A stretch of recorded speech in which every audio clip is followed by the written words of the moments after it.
വരാമച്ചി വരാം.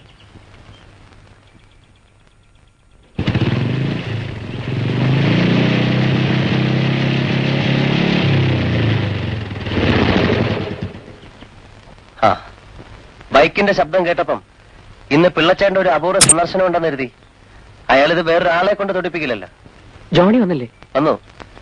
ടൗണിൽ പോയി വരാൻ ജീപ്പ് ചോദിച്ചു, എടുത്തോളാൻ പറഞ്ഞു. എനിക്കും ചില്ലറ സാധനങ്ങൾ വാങ്ങിക്കാനുണ്ട്. സ്വല്പം വീര്യം ജോണിയുടെ അകത്തുണ്ട്. അവൻ കുടി നിർത്തി. ഞാൻ കണ്ടതല്ലേ, സൂക്ഷിച്ചു പോയാൽ മതി. വഴിക്ക് നിർത്തി പിന്നെയും കഴിക്കരുതെന്ന് പ്രത്യേകം ഞാൻ പറഞ്ഞിട്ടുണ്ട്. ഓഫീസ് കാര്യത്തിനല്ലാതെ ജീപ്പ് എടുത്ത് വല്ല ദിക്കിലും തട്ടോ മുട്ടോ ചെയ്താൽ എനിക്ക് പേടിയുണ്ട്.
ജോണിയുടെ അമ്മച്ചിയുടെ മുമ്പിൽ നിന്ന് സഹതാപം കാട്ടുന്നു. രാക്ഷസൻ, നീയാണ് ജോണിയെ കൊന്നത് അല്ലേ? എനിക്കറിയാം.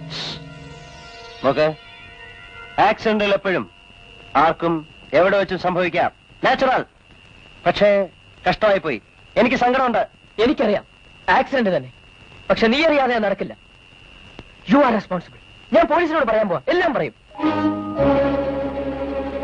വെറും ആക്സിഡന്റ്. ഇവിടെ നീ താഴെ ഈ കല്ലിൽ തലയിടിച്ച് വീണാലും അതൊരു ആക്സിഡന്റ് ആണ്. കെയർഫുൾ.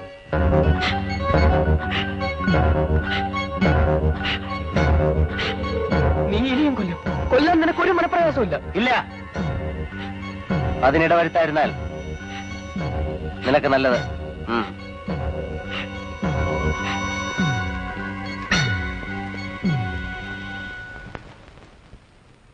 ഇന്നലെ രാത്രി തൊട്ടാ മിണ്ടല്ലേ sir?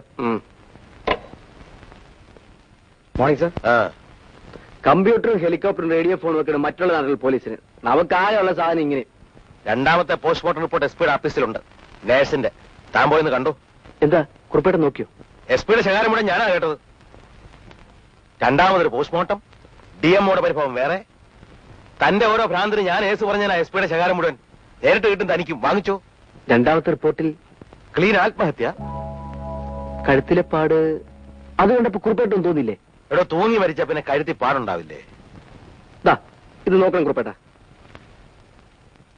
The disposition of the mark is the other confirming point. Police കോളേജിലെ സർജൻ എഴുതിയതാണ്.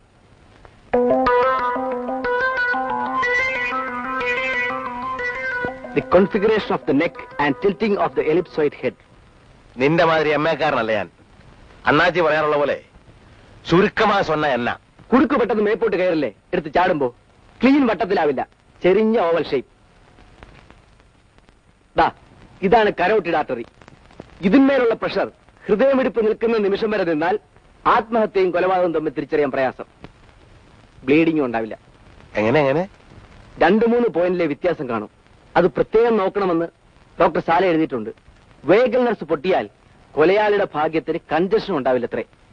മാർക്ക് ശരിക്കും നോക്കണമെന്ന് എഴുതിയിരിക്കുന്നതാണ് ഉറപ്പേട്ട. മാർക്കും തലയുടെ പൊസിഷനും. നീയേ ഈ കണ്ണി കണ്ട പുസ്തകങ്ങളൊക്കെ വായിക്കുന്നുണ്ട്. അത്യാവത്ത ഇതൊക്കെ അധികം വായിച്ചാൽ നല്ല പോലീസുകാരനാൻ പറ്റില്ല. എവിടെ നോക്കിയാലും സംശയവും വർമ്മവും. വർമ്മ അടക്കി തല്ലിന്റെ ആളാണ് ഈ കുറുപ്പ് സാർ. അതിന്റെ ഗുണം ഞങ്ങളൊക്കെ കണ്ടിട്ടുണ്ട് സാർ. ശരിക്കൊന്ന് വരട്ട് വീണ്ടും ചോദ്യം ചെയ്യണമെന്ന് വിചാരിച്ചാണ് ഒരുത്തനെ ആ മാനേജറുടെ കേസിൽ. മാരണം. അപ്പോഴത്തേക്കും ആ ഡ്രൈവർ കാഞ്ഞു. ഒരു ആക്സിഡന്റിൽ. ഒരു കൊല, ഒരു ആത്മഹത്യ, ഒരു ആക്സിഡന്റ്, എല്ലാം എസ്റ്റേറ്റുമായി ബന്ധപ്പെട്ടു. എനിക്കെന്നത് അങ്ങോട്ട് ദഹിക്കുന്നില്ല. അയച്ച കത്തിനൊന്നും മറുപടിയും കാണുന്നില്ല. എവിടെ നിങ്ങൾ ടെലക്സ് അയക്കാൻ പറ്റുമോ നോക്കട്ടെ ഉറപ്പേട്ട. വേഗം വരാം.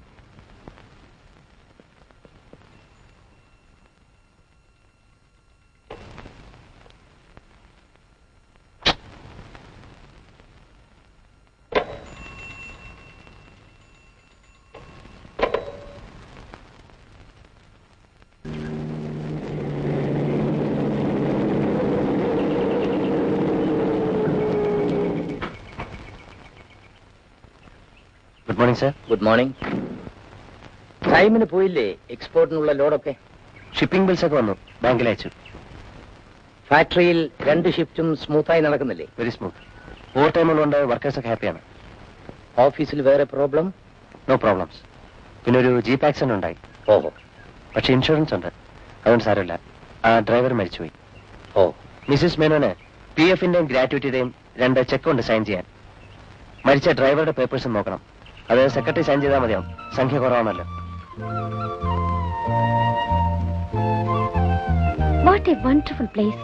ഡാഡി പറഞ്ഞു ശരിയാണ്. ഇവൾ ഫസ്റ്റ് ടൈമാണ് വരുന്നത്, എന്റെ മകൾ. ഈ ഗ്രൂപ്പ് മാനേജ് ചെയ്യുന്നത് മിസ്റ്റർ ജയരാജനാണ്. നമസ്തേ.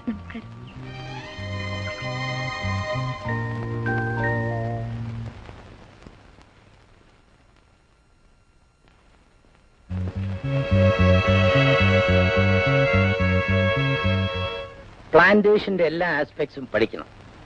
ഓഫീസ് കാര്യം മാത്രമല്ല, പ്ലാന്റിംഗ്, അപ്കീപ്പ്, പ്രൊഡക്ഷൻ, സെയിൽസ് എല്ലാം. ഇവളെ A to Z അറിഞ്ഞിരിക്കണം. നെക്സ്റ്റ് ഇയർ വാസന്തി ഡയറക്ടർ ബോർഡിൽ വരും. കുറച്ചു കഴിഞ്ഞാൽ മുഴുവൻ ബിസിനസ്സും ഇവൾക്ക് കൺട്രോൾ ചെയ്യേണ്ടി വരും. എല്ലാ കപ്പാസിറ്റിയിലും വർക്ക് ചെയ്താലേ ഒരു കംപ്ലീറ്റ് ഹോൾഡ് കിട്ടും. You work with him. പ്രത്യേക മുറി, പ്രത്യേക സൗകര്യങ്ങൾ ഒന്നും വേണ്ട. ജയരാജിന്റെ ഒരു വെറും അസിസ്റ്റന്റ്, അങ്ങനെ ട്രീറ്റ് ചെയ്താൽ മതി. എന്നാലേ പ്രോബ്ലംസ് റിയൽ ആയിട്ട് മനസ്സിലാക്കൂ. You train her. Yes sir, please come. ഇത് mister Pillai, internal accounts. Hello. ഇത് ചന്ദ്രൻ, ലോക്കൽ സെയിൽസും പേഴ്സണൽ ഫയൽസും നോക്കുന്നു. ഹലോ, ഹുമയൂൺ ചക്രവർത്തി അല്ലേ, ക്രൈസ്റ്റ് കോളേജ്? പെട്ടെന്ന് മനസ്സിലായില്ല. ചന്ദ്രൻ ആർട്സ് ക്ലബ് സെക്രട്ടറി ആയിരുന്നു. ഞങ്ങള് ഭാരത സ്ത്രീകളുടെ ഭാവശുദ്ധി പ്രസന്റ് ചെയ്തു. ഇദ്ദേഹം ഹുമയൂൺ ചക്രവർത്തി, ഞാൻ തടവുകാരി. ആ വള്ളത്തോളിന്റെ പഴയ കവിത, തസ്കരനല്ല ഞാൻ, തെമ്മാടിയല്ല ഞാൻ, മുഷ്കാരനല്ല ഞാൻ, മുക്തശീലെ. ഞാനും ബോംബെയിൽ അത് പ്രസന്റ് ചെയ്തിട്ടുണ്ട്. പക്ഷെ ഞാനതിൽ വില്ലൻ ഉസ്മാൻ ഖാൻ. എസ്റ്റേറ്റിലെ സ്റ്റാഫ് മോശമില്ലല്ലോ, കലയും കവിതയൊക്കെ ഉള്ളവരാണല്ലോ എല്ലാവരും. അഹമ്മദാബാദിൽ ഏതോ ആർട്ട് സ്കൂളിൽ ചേർന്നെന്ന് പിന്നീട് ആരോ പറഞ്ഞു. ചേർന്നു, 1 കൊല്ലം, പിന്നെ വിട്ടു. ഞങ്ങൾ മറ്റു സ്റ്റുഡൻസിനൊക്കെ വലിയ ആരാധനയായിരുന്നു. പാടും, ചിത്രം വരയ്ക്കും, ബെസ്റ്റ് ആക്ടർ. ആ, നിങ്ങൾക്കെല്ലാം കൂടി ഇവിടെ എന്തെങ്കിലും കൾച്ചറൽ പ്രോഗ്രാംസ് ആവാലോ. ഇടയ്ക്കൊരു നാടകം, എന്താ പറ്റില്ലേ? മാനേജർ വളരെ നന്നായിട്ട് അഭിനയിക്കും. ടോപ്പ്. പുതിയ ഡയറക്ടർ കുറച്ച് ഫണ്ട് നീക്കി വെച്ചാൽ മതി. ആ പിന്നെ ചന്ദ്രൻ, അറ്റൻഡറോട് മിസ് വാസന്തിക്ക് എന്റെ റൂമിൽ ഒരു ടേബിളും ചെയറും വേണ്ട ഓഫീസ് സ്റ്റേഷനറീസും അവിടെ ഇരിക്കുന്നത്. എന്റെ പേഴ്സണൽ അസിസ്റ്റന്റ് ആണ് തൽക്കാലം. ഡയറക്ടറും മാനേജിംഗ് ഡയറക്ടറായി വരുന്നവരെ ശരിക്ക് പണിയെടുപ്പിച്ചുള്ള അനുവാദം തന്നിട്ടുണ്ട് ചെയർമാൻ. Please come. അങ്ങനെ തന്നെ വേണ്ടത്. സായിപ്പന്മാരുടെ അതേ ചുട്ട ഫോളോ ചെയ്യാണ് ചെയർമാൻ. മക്കളാണ് ഷെയർ ഉണ്ടെന്ന് വെച്ചിട്ട് വലിയ പൊസിഷനിലൊക്കെ കയറ്റി ഇരുത്തുന്നത്. നമ്മൾ ഇന്ത്യക്കാര് അല്ലേ ചന്ദ്ര?